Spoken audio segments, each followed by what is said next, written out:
성경의 주제는 그렇죠. 성경의 내용은 예수 그리스도. 마태복음의 주제는 하나님 나라. 마태복음의 내용은 왕으로 오신 예수 그리스도시죠. 그럼 예수님은 왜 왕으로 오셨습니까? 하나님 나라 건설 때문이죠. 새 왕국 하나님 나라를 건설하기 위해 왕으로 오셨습니다. 마태복음 총 몇 장까지 있습니까? 28장까지 있습니다. 마태복음의 핵심 구절은 마태복음 16장 16절 말씀입니다. 마 1616 시주 마 1616 시주 시몬 베드로가 대답하여 이르되 주는 그리스도시요 살아계신 하나님의 아들이시니이다. 살아계신 하나님의 아들 선신 그리스도 킹신. 우리 아이들은 이렇게 물어보면 바로바로 튀어나와요. 제가 세뇌 교육을 시켰습니다. 살아계신 하나님의 아들로 오셔서 우리가 잃어버린 선십을 회복하기 위해 오셨고, 그리스도로 오셔서 우리가 잃어버린 왕권, 킹십을 회복하기 위해 오신 그분이 바로 예수 그리스도이십니다. 살아계신 하나님의 아들이시다는 말을 예수님의 네 가지 이름 중 다른 이름으로 표현한다면 예수아, 예수님이라는 의미입니다. 자기 백성을 그들의 죄에서 구원할 자, 구원자라는 의미죠. 그러니까 곧 살아계신 하나님의 아들로 오셔서 예수님께서 십자가를 지셨는데요, 이 십자가를 통해서 죄사함의 은혜를 우리에게 주십니다. 이 죄사함의 은혜가 왜 필요합니까? 하나님과 우리의 사이에 막혔던 담, 원수되게 만들었던 이 죄의 담을 허무는 바로 화목제물이 되셨고 속죄제물이 되셨다라는 의미입니다. 그러니까 이 죄사함을 통해서 다시 우리 하늘 아버지와 우리가 관계가 회복되게 하셨다는 말이에요. 그래서 우리는 하나님을 아빠, 아버지라 부를 수 있게 되었습니다. 곧 예수 그리스도를 영접하는 자들에게는 하나님의 자녀가 되는 권세를 주셨다라는 말과 같은 의미입니다. 그러나 우리는 예수님 하니까 예수님이 살아계신 하나님의 아들이시라는 것을 어느 정도 알고 믿어요. 그런데 우리는 예수님을 그리스도라고 고백하기에는 굉장히 인색한 것 같습니다. 예수님은 그리스도라고 잘 고백하지 않아요. 예수님 당시에 이스라엘 백성들이 기다렸던 예수님은 메시아였습니다. 메시아. 그 메시아라는 그 말을 다른 말로 그리스도라고 합니다. 그리스도, 기름 부음을 받은 자라는 의미죠. 예수님은 십자가를 지심으로 우리에게 죄사함의 혜택을 주신 분이 맞으십니다. 그래서 우리의 과거의 죄, 현재의 죄, 미래의 죄까지도 예수님께서 이 십자가에서 다 이루어 주셨습니다. 용서하셨죠. 그래서 우리는 예수 그리스도의 이름으로 회개할 때 용서받습니다. 그러나 우리가 한 가지 잘 잊어버리는 것이 있어요. 예수님은 그리스도이십니다. 우리 주 예수 그리스도이세요. 그분은 기름 부음 받은 자로 오셔서 우리에게 기름 부어 주기 위해 오신 분이시라는 거예요. 우리에게 선심만 회복시켜 주신 것이 아니고 우리가 예수님과 같은 일을 감당해낼 수 있도록 기름 부어 주기 위해 오신 그리스도라는 사실. 우리를 왕으로, 제사장으로, 선지자로 기름 부어 세워서 다시 하나님의 나라를 회복하길 원하시는 것이 하나님의 꿈이었습니다. 그래서 예수님은 살아계신 하나님의 아들 예수와 뿐만 아닌 그리스도로 오셨습니다. 우리에게 기름 부어주세요. 한 번 기름 부어주고 한 번 능력 줬다가 떠나시는 분이 아니고 임마누엘로 함께 하신다는 뜻이에요. 임마누엘, 동행하는 것이죠. 우리와 함께 하십니다. 우리 안에 내주하세요. 그래서 내적 기름 부으심, 외적 기름 부으심으로 충만케 하십니다. 우리 주님은 그리스도이십니다. 아멘. 이 고백도 우리가 함께 올려드리기를 원합니다. 마태복음은 크게 세 부분으로 나눠집니다. 1장부터 10장 새왕국 건설 이야기, 11장부터 20장 두왕국 충돌 이야기, 21장부터 28장 왕의 순환과 승리 이야기죠. 새 왕국 건설 이야기는 1장, 2장 왕 계보 이야기입니다. 예수님은 갑자기 내가 왕이다 라고 하신 것이 아니고 계보를 따라오셨다는 거예요. 더 구체적으로 얘기하면 구약의 선지자들이 예언한 메시아다라는 의미입니다. 예수님의 계보는 어떻게 시작합니까? 아브라함과 다윗의 자손 예수 그리스도의 계보. 아브라함은 선십의 대표, 다윗은 킹십의 대표입니다. 지금도 전무후무한 3대 종교가 다 아브라함은 우리 조상이라고 말해요. 그 정도로 아브라함은 믿음의 조상입니다. 또 다윗은요, 지금도 이스라엘이 그 다윗 왕의 시대를 회복하길 원해요. 선십과 킹십. 예수님께서는 바로 이 선십과 킹십을 회복하기 위해 왕으로 오신 분이시다. 왜요? 하나님 나라 건설. 그 예수님께서는 왕의 대관식을 하십니다. 바로 세례 요한에게 세례를 받으시고 시험을 받으신 사건이죠. 예수님께서 세례를 받으시고 물 위로 올라오실 때 하늘이 열립니다.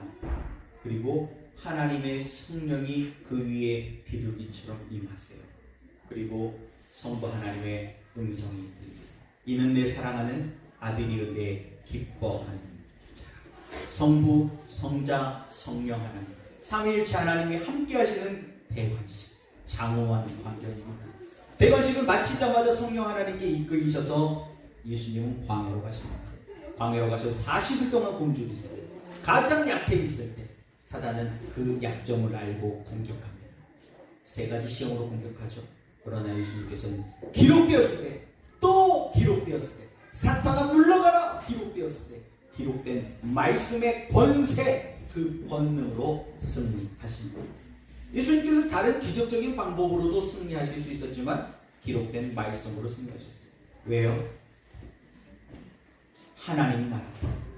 이 하나님의 나라는 하나님이, 예수님이, 성령님이 하실 수도 있지만 하나님은 처음부터 그렇게 하지 않기로 계획을 하셨어요.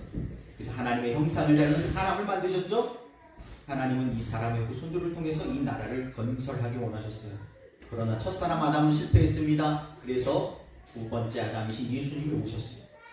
그리고 십자가를 지시고 다시 그 새로운 길을 열어주셨습니다. 이제 저와 여러분들을 예수님께서는 다시 하나님 나라를 세워가는 킹덤 빌더로 초청하시는 거예요. 저와 여러분들, 죄로 무너졌던 저와 여러분들을 다시 빌드업 시키셔서 제자 삼으신 이후에 우리에게 이 일을 맡겨주길 원하십니다. 그래서 예수님을 따라 하나님 나라 건설에 참여할 자들에게 날 따라 해봐요. 이렇게 모범을 보여주십니다. 기록된 말씀의 능력으로 승리하신 것처럼 저와 여러분들도 그냥 말씀을 한번 들어봤다 한쪽 귀로 듣고 한쪽 귀로 나가는 그런 말씀은 권세와 능력이 없습니다. 기록된 말씀이 우리의 머리에 기록되고 이것이 우리의 마음에 새겨질 때 이것은 실제 우리 삶의 실제 권세와 능력이 되는 것입니다. 그래서 단순 반복 지속이 중요해요. 할 수 있다는 암송하면 너무 좋아요. 이걸 단순 반복 지속하게 되면 이 말씀이 입에 가까워지면 우리의 머리에 새겨지고 이것이 계속 반복되면 우리의 마음에 새겨집니다. 그러면 우리의 삶도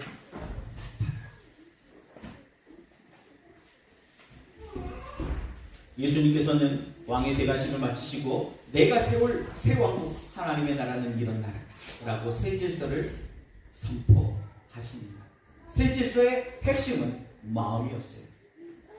5장처럼 마음으로 그것을 받아들이면 6장처럼 사람 앞에서가 아니라 은밀한 중에 보시는 하나님 앞에서 행할 수 있다. 그러면 7장처럼 열매 맺는 삶을 산다는 것입니다. 마음이 중요해요. 마음에 새겨져야 됩니다. 마음으로 이것을 받아들여야 돼요. 그냥 한번 듣는 것으로는 아무런 능력이 없습니다. 예수님께서는 이것을 그 마음의 문을 열고 받아들일 수 있도록 왕의 권세를 일부러 드러내어 보여주십니다. 이 왕의 권세는 내가 메시아다 라는 것이에요. 그리고 예수님께서 행하신 이런 것들은 하나님 나라의 모델이었습니다. 그래서 하나님의 나라는 이런 나라라는 거예요. 그래서 예수님께서는 이 왕의 권세를 통해서 이 이적들을 보여주시고 그 따르는 우리들 가운데 중심을 보시는 하나님께서 그 마음의 중심을 보시고 이 12제자를 선택하십니다. 12제자 가운데 스카이 출신이 있습니까? 아니면 빽빽이 좋나요? 가문이 좋나요? 재산이 많나요? 아니면 뭐 외모가 출중했나요? 아니면 운동 능력이 탁월했나요? 우리들은 자녀들을 키우면서 또 우리 실생활 속에서도 더 좋은 집, 더 좋은 차, 더 많은 연봉, 더 높은 성공, 성적 이런 것들은 욕심내는데요. 왕의 권세에는 별로 관심이 없어요. 그런데 이 왕의 권세를 알고 믿고 순종하고 체험하지 못한 자들은 제자로 서기가 쉽지 않습니다. 예수님께서는 이 왕의 권세, 이 왕의 권세를 마음으로 믿고 따르는 자들을 제자로 부르십니다. 나를 따르라. 왜 이 권세가 필요할까요? 이제 새 왕국 건설 이야기에 이어 두 왕국 충돌 이야기가 시작될 것이기 때문입니다. 이제 본격적으로 새 왕국이 움직이기 시작하면 옛 왕국이 그것을 가만두지 않을 거예요. 예수님까지도 시험하여 공격하려고 했던 사단이 이제 본격적으로 예수님을 따르는 제자의 무리들을 공격하기 시작할 것이기 때문입니다. 수많은 시련과 고난과 어려움들이 찾아오겠죠. 그것을 어떻게 이깁니까? 바로 이 왕의 권세로 이기는 거예요. 그래서 예수님은 이 왕의 권세를 그 제자들에게 주시는 겁니다. 우리는 앞으로 두 왕국 충돌 이야기, 왕의 순환과 승리 이야기까지 계속 함께 살펴보도록 할 겁니다. 왜 이렇게 마태복음을 오랫동안 공부하느냐? 왜냐하면 마태복음이 우리가 살아가야 할 우리 인생의 방향과 목표를 정확하게 알려주는 책이기 때문입니다. 우리 인생의 방향 목표는 바로 우리가 하나님 나라를 세워가는 킹덤 빌더랍니다. 예수님은 제자들을 처음 부르실 때부터 팔복을 얘기하신 이후에 바로 아직 예수님 제자들 부르시고 훈련시키기 전입니다. 그런데 예수님께서 제자들을 보시고 뭐라 그러세요? 너희는 이 세상의 소금이고 너희는 이 세상의 빛이다 라고 말씀하십니다. 이것이 예수님을 따르는 자들의 권세입니다.